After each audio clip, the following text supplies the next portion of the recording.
festive period is rapidly approaching. That means dropping off presents, nipping to the pub, going to get food. All excuses to get out on a ratty pub bike. Also, Jack and Dave's shop is moving less than a mile away. I want to build a ratty pub bike, and I never need an excuse to build a bike. Just ask anyone that knows me.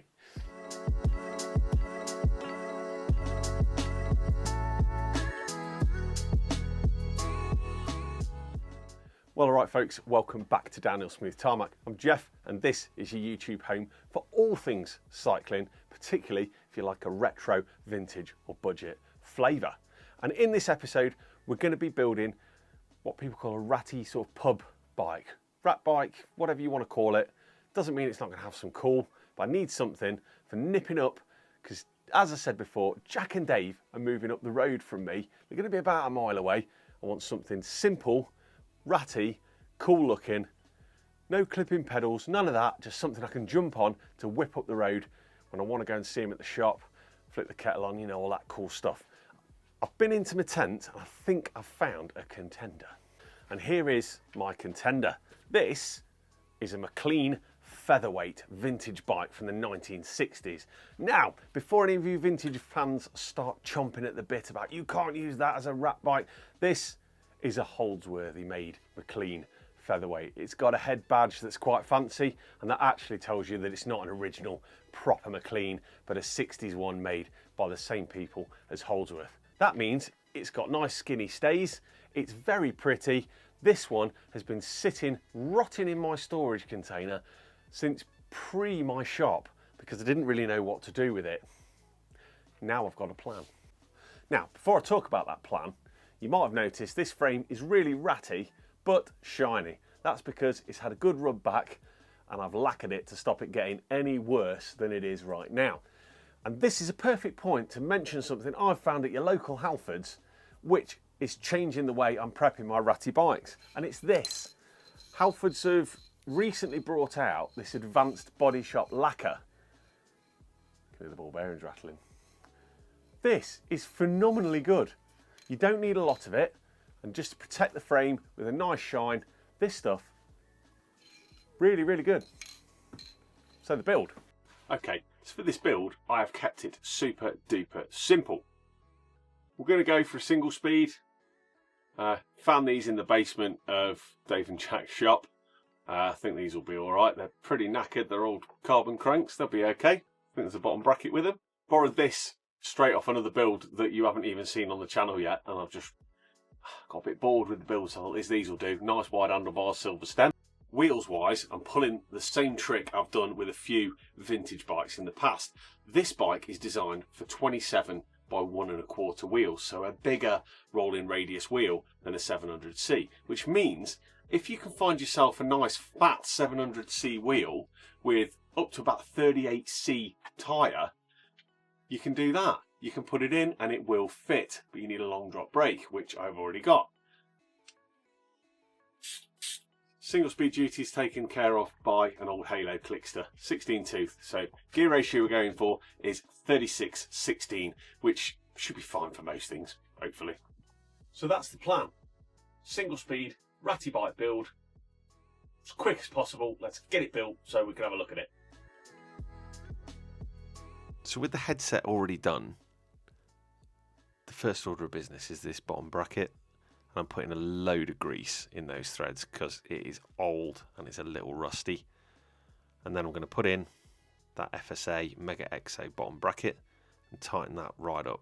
The bottom bracket's used, but again, this is a beta bike. We just want it tight, and if it's a little grumbly, it doesn't really matter as long as it works. Next up, it's going to be that chain set. Although this is Villiers branded, it is basically it's an FSA K-Force carbon chain set. Just because we happen to have it. Chuck it on with that 36 tooth chain ring, not forgetting the wavy washer on the non-drive side. And yeah, torque that up to about 40 Newton meters, I think they go up to, something ridiculous. And it's done. There we go. Look at it. Lovely. So after that chain set, let's get some wheels in it. The Mavic rims, Maillard hubs. I've had to re-space the rear hub as well, by the way, on this because it was way too wide. So I've moved the spacers around sorted it out and the dish is still correct. So that's ready to roll. Front one, standard quick release fair with a 105 hub, if I remember right. Then it's on to the chain, because we need to work out our chain length with a little bit of slack so that I can pull the chain tight using the back end of the dropouts, because I need the space to run those 38C tyres. That chain was too short, so back into the bits box for another one that's a bit longer, and this one did the trick.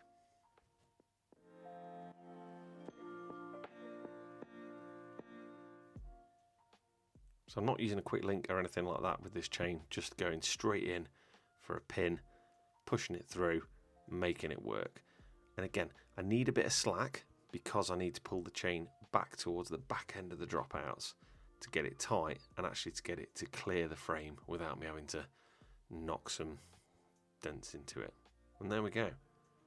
Actually worked really, really well on that one. Good ratio as well, at 36/16. I've done this just roughly. I want a little bit of slack in this chain. Single speed riders, don't do your chains too tight. It just causes unnecessary wear and you lose valuable and precious wattage.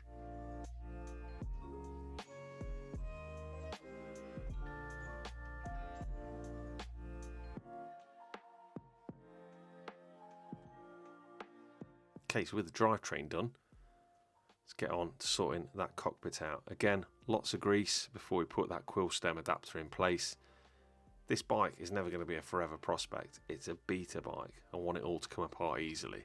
So I'm going to put that quill stem in with lots of grease so I know it isn't going to get seized in there with all the old rustiness that's probably hiding inside.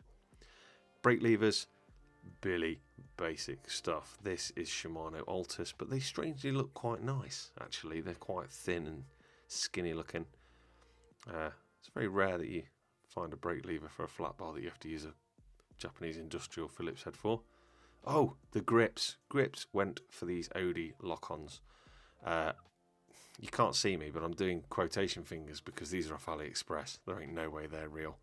But they feel nice and grippy, and they're brown. So brown and green, it's got that retro vibe. Yeah, looks nice.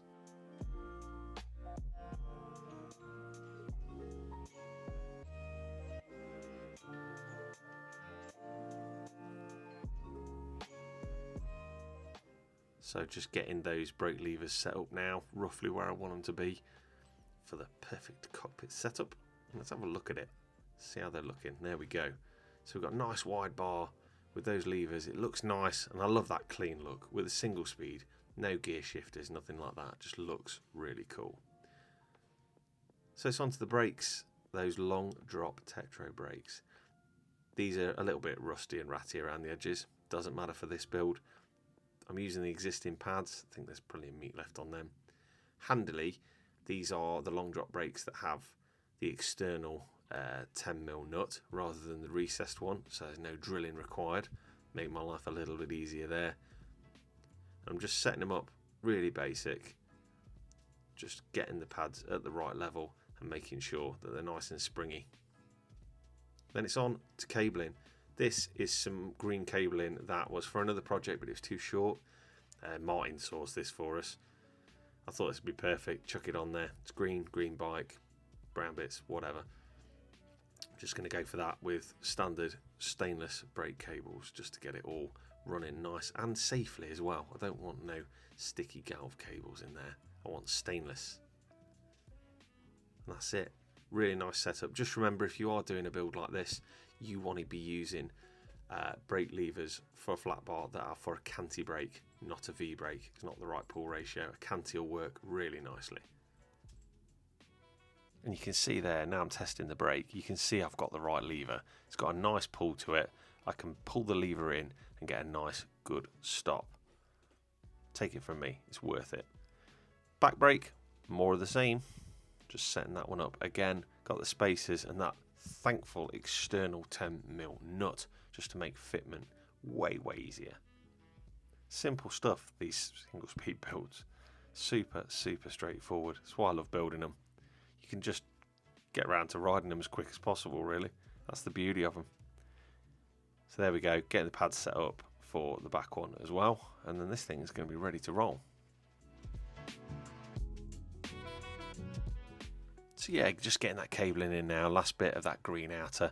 Don't forget, drop a bit of lubrication through your outers. It'll do the world of good, especially for bikes that are going to spend a lot of time sort of being left outdoors, outside in shops, in the rain, all that sort of thing.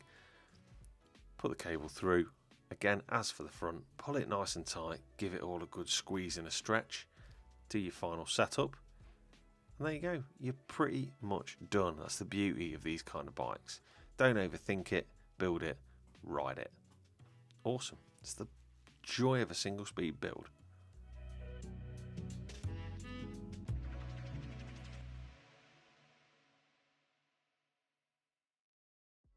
Well, I think it's safe to say that was a pretty quick build.